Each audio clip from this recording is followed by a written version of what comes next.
Guarantee নেই, 70 বছর আগের কাগজ খুঁজে বেড়াচ্ছ।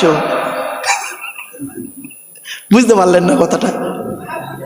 আল্লাহ বলছে তুই 7 বছর বাঁচবি, তোর গ্যারান্টি নেই, 7 মিনিটও তোর গ্যারান্টি নেই, তুই 70 বছর আগের কাগজ খুঁজে বেড়াচ্ছিস। হ্যাঁ, দুটো বুড়ো বিএলআর অফিস যাচ্ছে জুম্মার দিনে, জুম্মার আজান হচ্ছে। এক বুড়ো অপর বুড়োকে বলছে, ভাই কোথায় যাচ্ছিস বে? তা বলছে, ভাই কাগজ তুলতে যাচ্ছি, এনআরসি হবে না, ভয়তে কাগজ তুলতে যাচ্ছি। তার একজন বলছে, ভাই আমিও তো যাবো, জুম্মার নামাজটা পড়ে যাইছো দুজনে।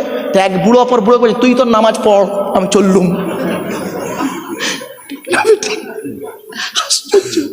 তুই তোর নামাজ পড়, আমি চললুম। এই হলো ঈমান। বাপেরা আর একটু বলছে, আর একটু আগিয়ে যাচ্ছি।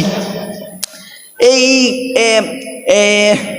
আজ থেকে 10 মাস আগের কথা, 10 মাস আগে মসজিদের মুসল্লিরা, মুসলমানদের মসজিদের ইমাম সাহেবরা জুম্মার নামাজ পড়িয়ে সালাম ফিরিয়ে